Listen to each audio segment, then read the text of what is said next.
Hello everyone. Today this will be a little bit different. I'm going to introduce myself and talk a little bit about myself because I noticed I've been preaching a lot in my channel and talking about the things that serve me and the knowledge I've used, but I haven't essentially told my story. And a big part of my whole channel on the inner engineering and understanding the mind is building the mental strategies that can center us, that can ground us to decide things that are in alignment with who we want to become. And that's an everyday constant inner work that we have to question ourselves genuinely, like what do we actually want? And I noticed that I haven't been really telling my story.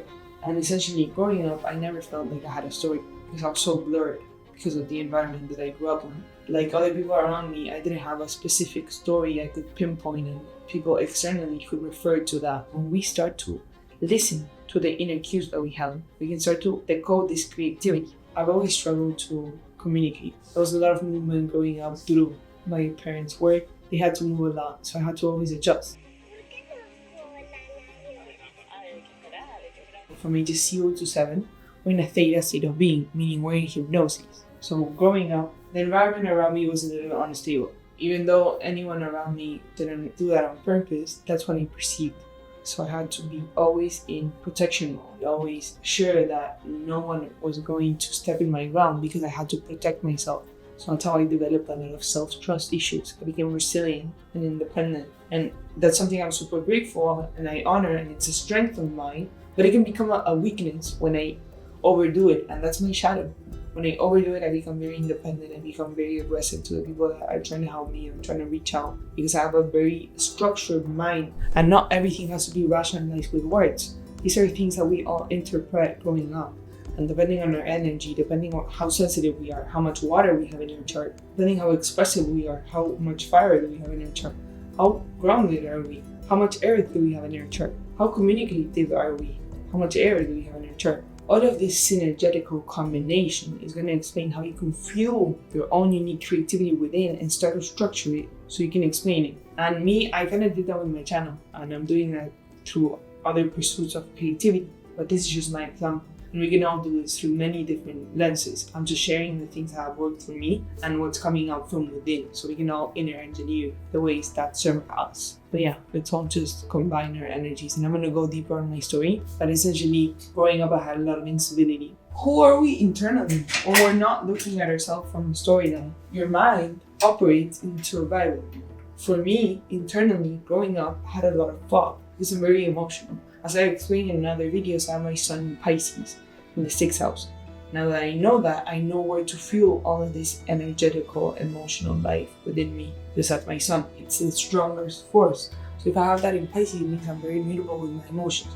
So now that I know my chart, my own internal life, and how I can fuel that, then I know that all the blockages I had with communication, with my mental life, with everything within, now I know how to creatively do that through my communication in an emotional way, where I can fuel my emotions and understand them for myself and then creatively express them through my writing, through my art, through my drawing, and many different ways that I personally do that because I have Gemini in my 10th house, which is my public persona, and aspects that tell me who I am and guide me better through all of that confusion growing up. Internally, growing up, I had a lot of blockages with my communication. Physiologically, seen through my thyroid gland that was blocked. So when I was 12 years old, I was going through a lot of changes in my own personal life. There was a lot of instability around me. There was a lot of change. I just moved houses. Internally, I started to feel that block again, stemming from my childhood, and boom, my menstrual cycle stopped coming. My emotions shut down. Now that I know myself, I understand that. But when I was little, I couldn't understand that.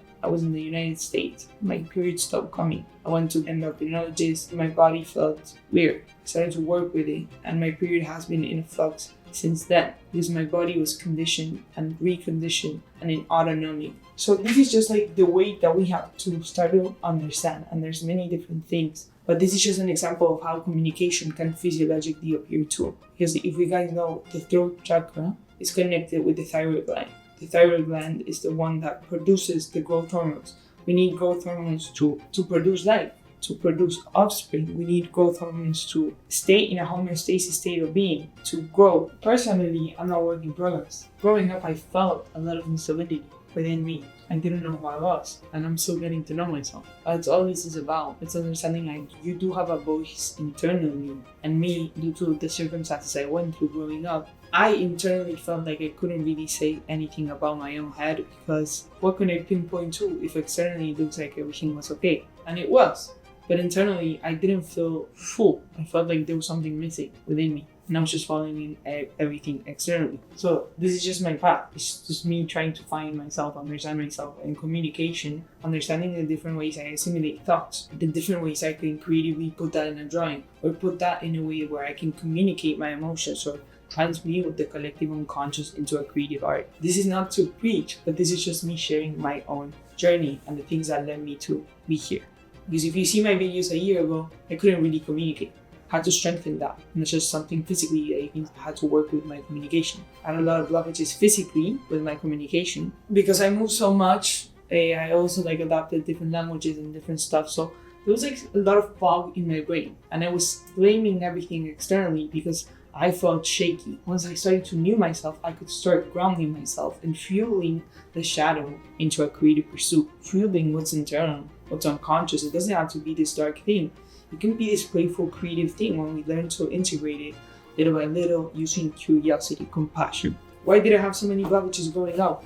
With communication. If I would just shout at myself like I would do based on I couldn't really pronounce words, I couldn't really pinpoint what I wanted, I couldn't really shake myself up and be like everyone else around me that had their path figured out. When I was 12 years old and this happened, these blockages happened to me. This is in the US here. We were being prepared with the different colleges options we could be starting to think about. And that for me was very unusual because I came from Argentina, which these things there are talked about way later. First, we had breaks, we had different outputs where we can fuel our creativity. Growing up, the educational system in Argentina is very different. It's open and free for kids to enjoy and look for their path. So for me, having all of that external pressure, I started to feel blocked within me again because I started to feel that externally things were going to be taken away from me because I had to structure myself again, had to trust again someone or an authority externally, because that's what they started implanting in my brain. That if I hadn't had figured out my path, my major, what I wanted to do, then I was going to stay blocked. I was going to stay unsure. That's where anxiety started creeping in, blockages manifest. And this is just a brief example of many different pinpoints that I had to figure out in my path that led me to those conclusions. But see how something as little can be something as big when we perceive it in our own mind. Our mind creates all of this based on our own unique path. That's our synergy, our energy block. It's for us to decode and let our body breathe. Our soma be a little bit more relaxed. So the soma, it's the tissues within your body, everything around your body. It's your somatic practice. When you touch yourself, that's somatic practices. It's working with the body. So when we have a lot of energy blockages, then within your tissues, you're going to have this blockage and it'll manifest externally. That's why for me, I'm still working with my thyroid to get it under control, to work on my voice, to be authentic with what I share. This channel for me, for a year, I haven't really told any of my friends about it, anyone around me really about my channel, because it's something very personal for me. It's where I fuel my creativity and the knowledge I've gained, and it helps me keep myself in check on the knowledge I'm sharing also.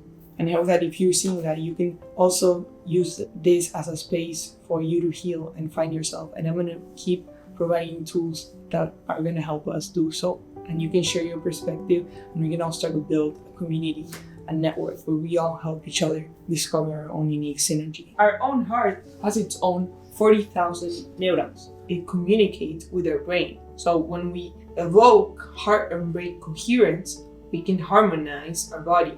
We can become one. We can integrate our conscious and our unconscious. Tapping the brain into different brainwave frequencies, we can tap into consciousness and allow the heart to speak with intuition. These are the things that allow us to tap into creativity, tap into our subconscious, into our state of being when we're present. We're not attaching ourselves to a linear point of being. That means that we're thinking in terms of our past and our possible future, depending on our past memories. We're using our 3D world, our locality, to predict Our internal state of being is reflected through the versions we have of the heart. We think about the heart, we think about red, we think about love, intuition, operating from a state of love, from a state of completion, from a state of gratitude. That's the heart harmonizing your internal state of being. So when we're operating from the heart, we're operating from love, our intuition. So to communicate the heart and the brain, we have to dim down the rationality and understand how connected our mind and our body is. The more we understand how these things work in a psychological level, the more we can reprogram our inner state of being, the more we can access ourself with compassion, with intuition, with creativity. This is all this is about. Oh, why is astrology so important? I know I talked about the elements, but what is astrology? It's understanding the psychological inner cosmos about yourself. The elements paint out the certain modalities, so how you can access that. For instance, fire is expression, passion. If you have your sun in fire, you need to express yourself. Whether that's going to be a cardinal, a fixed, or a mutable way, that's going to determine its own unique energy. If I have my sun in Aries, Aries is cardinal fire. It's the initiator. It likes to express itself. It's head on first, pioneers. That's why Aries are known to be leaders. But they can be stubborn, head on first, so they don't see the details. Whereas, for instance, mutable fire, which is Sagittarius, it's the expression, but in a more mutable way. They first perceive, and then they're mutable with their self-expression, which makes them unique and able to blend. Whereas Aries, they don't overthink as much as Sag, but they're head on first, they're leaders, they're pioneers, they're cardinal with their fire. And Leos are fixed with their fires, which is owning their expression, coming from the house of the fifth house. The fifth house is self-expression. It's expressing your foundation. That's why Leos are correlated with the ego, with pride. They want to be seen. It's the fixed fire. The sun is ruled by Leo. That's why fixed fire. And the moon is ruled by Cancer, which is cardinal water. I just gave an example of fire. Let's do water. The different modalities of water, we have Scorpio. Scorpio is the fixed water. It's the ice. That's why Scorpios can go through a lot of transformations. Scorpios are known to be deep because they can be stuck with their emotions, but that's what makes them see through emotions. They can understand them and make transformational changes because they go through the most. But they need to because they're warriors, and then they can learn from that. Then Pisces, the mutable water, which is understanding the collective unconscious. They literally understand the emotional intelligence as a whole. But that's what makes them sometimes elusive or be too mutable with their emotions, because they can sometimes get influenced by the emotion the most from the three water signs, where the others, one initiates so they can mood shift and the other one can transform. Pisces sometimes can stay stuck in the wave and just swim because they're mutable. The same thing happens with all the mutable signs. We have a mutable for each element. So the mutable for earth would be Virgo. Virgos is mutable earth, which is analyzed, practicing, but they can be stuck in all the details, which makes them unique because they can literally see and analyze things no other people see. But they can stay stuck in the details and they're stuck in overthinking patterns, stuck in their own unique practical way of seeing things and analyzing things. And they can become cynical and just develop a lot of anxiety. Then air, mutable, which is Gemini. Gemini stems from the third house. The third house is gaining your sense of communication. If you think about mutable air, it's understanding different ways to use your voice, to use your mind. It's the first initial steps of the mind, so it's very curious. It's applying a little bit of everything. Then we go to Libra, which is the one-on-one. It's the cardinal. You're gaining your sense of communication, of inner mind.